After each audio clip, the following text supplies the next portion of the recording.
नमस्कार दोस्तों, target with PS Parihar channel में आपका स्वागत है। सुबह के इस वीडियो में ऐसी सूचनाएं होती हैं जो विभिन्न समाचार पत्रों पर छाई हुई होती हैं और विद्यार्थियों के लिए आवश्यक होती हैं। तो आइए शुरू करते हैं और देख लेते हैं कि आज के समाचार पत्रों में ऐसी कौन-कौन सी सूचनाएं हैं।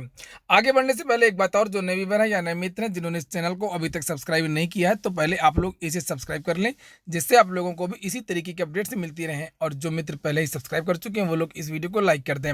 सबसे ज़्यादा सूचनाएं आज के समाचार पत्रों में केवल 69,000 शिक्षक भर्ती की और 69,000 शिक्षक भर्ती के अलावा और किसी भी आयोग या भर्ती बोर्ड में कोई काम हो भी नहीं रहा है। यहाँ पर लिखा हुआ कि 69,000 शिक्षक भर्ती काउंसलिंग में पेश। असल में 69,000 शिक्षक भर्ती के आज से ऑनलाइन आवेदन शुरू हो गए हैं और यहाँ पर लिखा है कि दिन रात मेहनत करके 69,000 शिक्षक भर्ती में सफलता तो हासिल कर ली, लेकिन मंजिल अब भी काफी दूर नजर आ रही है। सहायक अध्यापक भर्ती में सफल घोषित किए गए अभ्यर्थियों के ऑनलाइन आवेदन की प्रक्रिया 18 मई से शुरू होने जा रही है, लेकिन काउंसलिंग में पेच फंसेगा। काउंसलिंग 3 से 6 जून तक प्रस्तावित है, जबकि सामान्य यात्री ट्रेनों का संचालन 30 जून तक बंद रहेगा। रोडवेज की बसों के संचालन को लेकर भी असमंजस की स्थिति बनी हुई है। ऐसे में बड़ी संख्या में अभ्यर्थी काउंसलिंग से वंचित हो सकते हैं। ऐसा हुआ तो भर्ती में सफलता के बावजूद भी नौकरी हाथ नहीं आएगी। हालांकि जब 69,000 सहायक अध्यापक भर्ती का परिणाम आया था, तब वीडियो कॉन्फ्रेंसिंग के जरिए शासन और बेसिक शिक्षा परिषद के अफसरों की ऑनलाइन बैठक में यह मुद्दा उठा था। इसके बारे में मैंने भी आप लोगों से बताया था कि जब यह सूचना आई थी कि 1 सप्ताह में नियुक्ति हो जाएगी, तभी मैंने कहा था कि ऐसा कैसे संभव है। क्योंकि बहुत सारे ऐसे प्रदेश में जिले हैं, ऐसे क्षेत्र जो हॉटस्पॉट है, लॉकडाउन है या रेड जोन में आते हैं। वहाँ के अभ्यर्थी ऑनलाइन आवेदन है वो कैसे कर पाएंगे? विद्यार्थियों के पास डॉक्यूमेंट्स भी नहीं है, वो कैसे बन पाएंगे तत्काल? यहाँ पर लिखा है कि ऑनलाइन रजिस्ट्रेशन में वरीयता क्रम में 75 जिलों को विकल्प के तौर पर भरना है। ऑनलाइन रजिस्ट्रेशन 26 मई को मध्य रात्रि तक होना है। इसके बाद में मेरिट बनाकर कट ऑफ अंक तय किए जाएंगे और इसी आधार पर अभ्यर्थियों को काउंसलिंग के लिए बुलाया जाएगा। कट ऑफ अंक के आधार पर अभ्यर्थियों को काउंसलिंग के लिए किसी भी जिले में जाना पड़ सकता है। उदाहरण के तौर पर प्रयागराज में रहने वाले किसी अभ्यर्थी ने अगर पहला विकल्प प्रयागराज भरा था और बाकी 74 जिलों का विकल्प अपनी सुविधा अनुसार क्रमवार भरा है, तो जरूरी नहीं है कि अभ्यर्थी को काउंसलिंग प्रयागराज में ही हो, उसे यही पोस्टिंग मिल जाए। अगर उसके कट ऑफ प्रयागराज के लिए निर्धारित कट ऑफ से भिन्न है, तो दूसरे जिले की काउंसलिंग में शामिल होने के लिए इंतजार करना होगा। परिवहन के अलावा कुछ और भी समस्या है। यहाँ पर लिखा हुआ कि कमरे में छूटे दस्तावेज, लॉकडाउन में लौट रहे अभ्यर्थी। प्रयागराज की विभिन्न डेलीगेसियों में लाखों की संख्या में प्रतियोगी छात्र किराए के कमरों में रह रहे हैं। लॉकडाउन के कारण प्रतियोगी छात्र अपने शहर या गांव लौट गए थे। इन दिनों डायट में टीईटी 2018 की मार्कशीट का वितरण किया जा रहा है। इसके अलावा काउंसलिंग का कार्यक्रम भी घोषित कर दिया गया है और ऐसे में लॉकडाउन के कारण अपने गांव या शहर लौटे अभ्यर्थियों को फिर से प्रयागराज आना पड़ रहा है। कोई मोटरसाइकिल से तो कोई अन्य साधन के द्वारा पहुंच रहा है। लॉकडाउन के कारण रास्ते में कोई ना रोके, इस आशंका से ज्यादातर प्रतियोगी छात्र देर रात में ही आते हैं। उनके दस्तावेज कमरों में छूट गए थे और उनके सामने वापस आने के अलावा और कोई भी रास्ता नहीं बचा है। वहीं पर कुछ अभ्यर्थियों के बाहर होने की भी सूचनाएं हैं। बीटीसी 2015 बैक पेपर के अभ्यर्थी होंगे शामिल। चूंकि जब आवेदन किया गया था सुपर टीटी में इस भर्ती के लिए, उसमें कहा गया था कि उसके पास वांछित योग्यताएं हैं और ज़्यादातर भर्तियों में ऐसा ही होता है, चाहे वो उत्तर प्रदेश लोक सेवा आयोग की भर्ती हो या उत्तर प्रदेश अधीनस्थ सेवा चयन आयोग की या किसी भी भर्ती बोर्ड की। जब आप किसी भर्ती के लिए आवेदन करते हैं तो आवेदन का जो फॉर्म होता है उसकी जो अंतिम डेट होती है, अंतिम तारीख होती है आवेदन भरने की, उस तिथि तक आपके पास सभी वांछित योग्यताएं होनी चाहिए, आपको पास होना चाहिए। लेकिन ये विद्यार्थी पास नहीं थे, इनका परिणाम बाद में आया था, इसलिए यहाँ पर ऐसा लिखा हुआ है। नीचे लिखा है कि परिषदीय प्राथमिक स्कूलों में 69,000 सहायक अध्यापक भर्ती मामले में आवेदन करने वाले बीटीसी 2015 बैक पेपर के भर्ती बाहर होंगे। 69,000 शिक्षक भर्ती परीक्षा का शासनादेश 5 दिसंबर 2018 को जारी हुआ था। 6 जनवरी 19 को लिखित परीक्षा के लिए आवेदन की अंतिम तिथि 22 दिसंबर थी। परीक्षा नियामक प्राधिकारी कार्यालय ने बीटीसी 2015 चतुर्थ सेमेस्टर का परिणाम 11 दिसंबर और तृतीय सेमेस्टर का जो परिणाम है वो 17 दिसंबर 2018 को घोषित किया। फॉर्म में अर्हता तिथि आवेदन करने की तिथि को रखा गया था।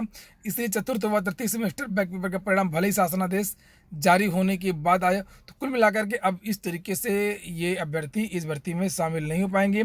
चूँकि जो घोषणा पत्र थी यहाँ पर लिखा है उसमें इन्होंने कहा था कि उनके पास वांछित योग्यता है, जबकि उनका परिणाम नहीं आया था।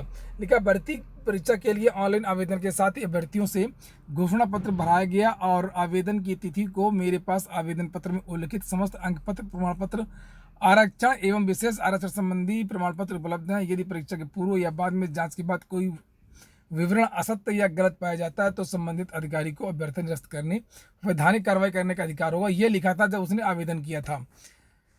तो इस आधार पर ये विद्यार्थी बाहर हो सकते हैं। अब बहुत सारे जो बीएड डिग्री धारक हैं उनका भी यही हाल है, वो विद्यार्थी भी बाहर हो सकते हैं।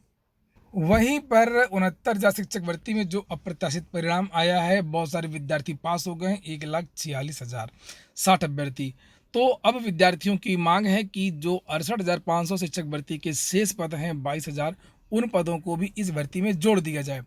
यहाँ पर लिखा है बड़ी स्पर्धा, पुराने पदों को नई भर्ती में शामिल करने की मांग। परिषदीय प्राथमिक स्कूलों के लिए 69,000 शिक्षक भर्ती परीक्षा में शामिल अभ्यर्थियों की उम्मीद थी कि अगर न्यूनतम अर्हता अंक भी मिल गया तो चयन पक्का है, लेकिन रिजल्ट जारी होने के बाद तस्वीर बिल्कुल उलट है।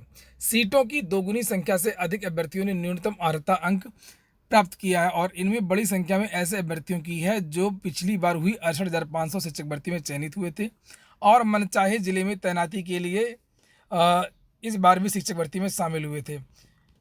तो नीचे लिखा है कि अब मांग उठी है कि पिछली बार के जो 68,500 शिक्षक भर्ती के रिक्त पद हैं उनको 69,000 शिक्षक भर्ती में शामिल किया जाए, ताकि जो न्यूनतम कट ऑफ है वो नीचे आ सके और ज़्यादा से ज़्यादा अभ्यर्थियों का चयन हो सके। ये यहाँ पर लिखा हुआ है कि अभ्यर्थियों के लिए 40% था और 48,500 सीटों पर चयन हुआ था। तकरीबन 22,000 सीटें खाली रह गई थी और इन्हीं 22,000 सीटों की अब मांग हो रही है। 69,000 शिक्षक भर्ती में विद्यार्थियों के बहुत सारे आरोप भी हैं। विद्यार्थियों का कहना है कि सरकार इसमें ज्यादती कर रही है, बहुत जल्दी जल्दी ये भर्ती करवा रही है, जबकि इस भर्ती की सीबीआई जांच होनी चाहिए। यहाँ पर लिखा है कि 69,000 शिक्षक भर्ती परीक्षा में कथित तौर पर पेपर आउट की जांच समेत छात्रों द्वारा उठाए गए कई सवालों का जवाब दिए बिना सोमवार से शुरू हो रही प्रक्रिया का विरोध करते हुए उत्तर प्रदेश न्याय मोर्चा ने प्रतिवाद दिवस मनाने का फैसला किया है। इसके बारे में जब से परीक्षा हुई तभी से मैंने बहुत सारे वीडियो बनाए हैं, परीक्षा के दिन से ही, और आप लोगों से बताया था कि पेपर इसका आउट हुआ है। बहुत ज़्यादा जो विद्यार्थी हैं वो इस भर्ती में पास हो सकते हैं और जब परिणाम आया तो ऐसी ही जानकारी मिली कि बहुत ज़्यादा विद्यार्थी इस भर्ती में पास हो गए हैं। विद्यार्थियों ने अब विरोध करना शुरू कर दिया है। पहले विद्यार्थियों को इतना विश्वास नहीं था और उसी के बारे में ये सूचना है। यहाँ पर लिखा है कि मोर्चा के संयोजक सुनील मौर्य ने कहा, पूरे देश में कोरोना का कहर है, उत्तर प्रदेश में भी मरीज लगातार बढ़ रहे हैं। प्रयागराज में भी 30 से ज़्यादा कोरोना के मरीज हो गए हैं। कई जिले रेड जोन में हैं और कई जगह हॉट स्पॉट है। इस दौर में इस भर्ती को पूरा करना कोरोना बढ़ाने का कारण बन सकती है। उन्होंने योगी सरकार की जल्दबाजी पर सवाल उठाते हुए कहा कि 18 महीने में ये चिंता नहीं आई तो अभी क्यों, जबकि जुलाई में स्कूल खुलने पर अभी सवाल है। छात्रों ने सीबीआई जांच की मांग की है। तो मैंने भी अपने चैनल के माध्यम से बहुत बार कहा कि इस भर्ती की एक बार व्यापक जांच जरूर होनी चाहिए, चाहे वो ओएमआर सीट के लेकर के हो, चाहे जो पेपर आउट हुआ था उसकी सत्यता को लेकर के हो। विद्यार्थियों ने जो साक्ष्य दिए थे हाईकोर्ट में, विद्यार्थियों ने जो साक्ष्य दिए थे, जिलाधिकारी को ज्ञापन देकर के बहुत सारे साक्ष्य दिए थे, उन ज्ञापनों में उन साक्ष्यों को आधार बनाया जाए और इस भर्ती की निष्पक्ष जांच हो। और अगर वास्तव में व्यापक पैमाने पर पेपर आउट हुआ है, जैसे कि जो कि सच्चाई है, इसका पेपर आउट हुआ है, तो इस भर्ती को पुनः रद्द करके पुनः करवाना चाहिए और अगर सूचना फर्जी है तो इस भर्ती को कंटिन्यू करना चाहिए। अगली सूचना है सिपाही भर्ती की। लिखा 41,520 सिपाही भर्ती के अभ्यर्थियों ने ट्विटर पर छेड़ दिया है अभियान। नीचे लिखा है कि सहायक अध्यापक भर्ती परीक्षा के बाद सिपाही भर्ती 2018 के अभ्यर्थियों ने भी अपनी नियुक्ति मांग तेज कर दी है। असल में 41,000 अभ्यर्थियों की एक भर्ती आई थी पहले 2018 में, उसमें पूरे अभ्यर्थियों का चयन नहीं हो पाया था और 41,000 में से यहाँ पर लिखा 36,288 पदों पर ही भर्ती की गई थी। शेष 5,292 पद रिक्त हैं और ऐसे बहुत सारे अभ्यर्थी हैं जो पूरी अर्हता रखते हैं और प्रत्येक चरण में पास हुए हैं 13,924। तो इन अभ्यर्थियों की मांग है कि जो शेष 5,000 पद हैं यानी 5,292 पद हैं, इन पदों पर वेटिंग लिस्ट की तरह नीचे गिरा करके इन अभ्यर्थियों की नियुक्ति की जाए। और ये वास्तव में सही भी है। उत्तर प्रदेश में जितने भी भर्ती बोर्ड हैं वो वेटिंग लिस्ट निकालने में या मेरिट को गिराने में विश्वास नहीं करते हैं, यानी कि वो रोजगार देने पर ही विश्वास नहीं करते हैं, चाहे वो उत्तर प्रदेश अधीनस्थ सेवा चयन आयोग हो, उत्तर प्रदेश पुलिस भर्ती एवं प्रोन्नत बोर्ड हो, माध्यमिक शिक्षा सेवा चयन बोर्ड हो, उत्तर प्रदेश लोक सेवा आयोग हो। एक तरफ दावा किया जाता है कि पूरे उत्तर प्रदेश में सभी विद्यार्थियों को रोजगार दिया दिया जाएगा, युवाओं को लेकर के चिंता है, लेकिन युवाओं को लेकर के अगर चिंता होती तो इसी तरीके से वेटिंग लिस्ट निकाल करके जितने भी रिक्त पद हैं वर्तमान में सबको भर दिया जाता। इसी तरीके से यूपी ट्रिपल एससी में लगातार 15 दिन से ट्विटर अभियान विद्यार्थी छेड़े हुए हैं और ये मांग कर रहे हैं कि यूपी ट्रिपल एससी की जांच हो, यूपी ट्रिपल एससी रुके हुए परिणाम जारी करे, यूपी ट्रिपल एससी कोई भी काम करे। यहाँ पर देखिए लिखा है, उत्तर प्रदेश अधीनस्थ सेवा चयन आयोग पिछले 3 सालों में कोई भर्ती प्रक्रिया पूरी नहीं करा पाया है और योगी आदित्यनाथ सीएम योगी सबको, बहुत सारे लोगों को इन्होंने टैग भी किया है, लेकिन जवाब कुछ भी नहीं आता है। और वो ये सच्चाई भी है कि उत्तर प्रदेश अधीनस्थ सेवा चयन आयोग में कुछ भी नहीं हो रहा है। जहाँ पर जो कुछ आयोग है वहाँ पर कुछ काम भी हो रहे हैं, चाहे वो पीएनपी हो, चाहे वो उत्तर प्रदेश लोक सेवा आयोग हो। लेकिन यूपी ट्रिपल एससी जहाँ पर साल में सर्वाधिक भर्तियां होती हैं वहां पर कोई भी कार्य नहीं हो रहा है। ये देखिए, ये विद्यार्थी लगातार कह रहे हैं कि जागो यूपी ट्रिपल एससी जागो और कुछ काम करो। इसके बारे में बहुत सारे जो टीवी चैनल हैं उनको आगे आना होगा और बहुत सारे जो जनप्रतिनिधि हैं उनको भी आना होगा और जो विपक्षी दल के नेता हैं उनको भी आना होगा। उनको भी देखना चाहिए कि आखिरकार लखनऊ में स्थित इस आयोग का क्या हाल है और ये कोई भी भर्ती पूरी क्यों नहीं कर रहा है।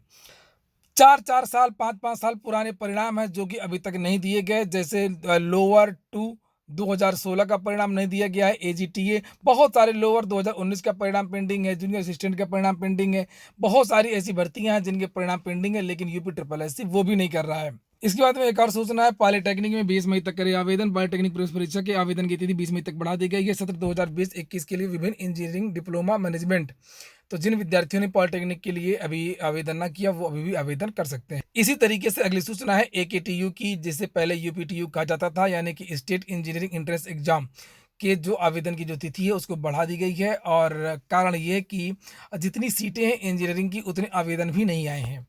यहाँ पर लिखा कि 1,73,000 आवेदन और 1,48,000 की जमा फीस और इसमें जो पदों की संख्या वो भी ज़्यादा है। लिखा है डॉक्टर एपीजे अब्दुल कलाम प्राविधिक विश्वविद्यालय के इंजीनियरिंग और मैनेजमेंट कॉलेजों में प्रवेश के लिए छात्र आगे ही नहीं आ रहे हैं। जब नौकरी ही नहीं मिलेंगी विद्यार्थी क्या करेंगे बीटेक करके। लिखा है तमाम तो कोशिश के बावजूद कुल 1,73,907 आवेदन प्राप्त हुए हैं। इसमें भी सिर्फ 1,48,729 ने फीस जमा की है और अभी तक जो आवेदन मिले उसके अनुसार बीटेक की जो सीटें 1,42,000 सीटों के सापेक्ष उतने आवेदन भी नहीं प्राप्त हुए हैं। तो ये हाल है बीटेक का, एमबीए का और यही हाल होगा अब पढ़ाई लिखाई का। जब नौकरी नहीं देंगे यूपी ट्रिपल एससी या जो अन्य भर्ती बोर्ड है तो लोग हाई स्कूल इंटर बीए भी करना छोड़ देंगे। तो ठीक है दोस्तों, ये हो गया आज का वीडियो अगर आपके काम को जल्दी से लाइक कर दें। अगर आपने अभी तक target with PS Parihar app को डाउनलोड ना किया हो तो प्ले स्टोर में जाएं और target with PS Parihar app को जरूर डाउनलोड करें।